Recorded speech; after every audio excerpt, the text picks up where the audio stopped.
In the historic city of Jaisalmer, a unique tradition comes alive every year during the Hindu lunar month of Chaitra. The Gangor festival, dedicated to goddess Parvati and Lord Shiva, is celebrated with a distinctive local twist. Here, people worship goddess Parvati, locally known as Gauri, without Lord Shiva.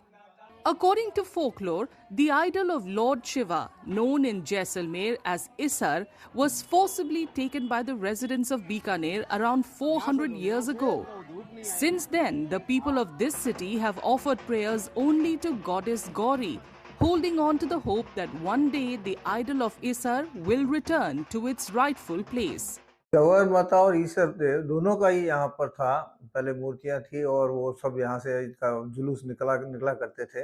Bikaner का जो है वो कुछ जैसलमेर से जो dispute हो गया था, तो बीकानेर के जो है कुछ लोग आ गए और उन्होंने ईश्वर को जब ये प्रोसेस निकल रहा था तब उन्होंने जो है ईश्वर देव को चुरा कर यहाँ से बीकानेर लेके चले गए। हम गौर माता की रक्षा करने में तो सक्षम रहे, बट उसके बाद में आप देखेंगे कि जो ईश्वर था वो हमारे हाथ से चले गए।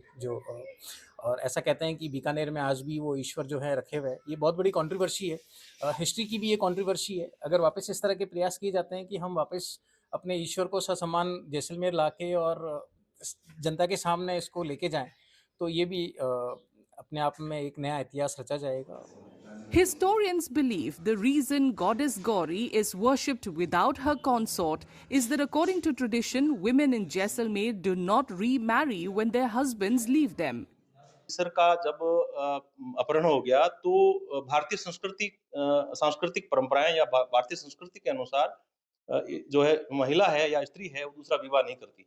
इसलिए गणगौर भी जो है वो अकेली है बिना ईश्वर के, इसलिए जो है शाही सवारी में दोबारा ईश्वर नहीं बनाया गया। For the people of Jaisalmer, Gangor isn't just a festival, it's a living part of their history. Not just celebrated, but carried forward and kept alive through generations.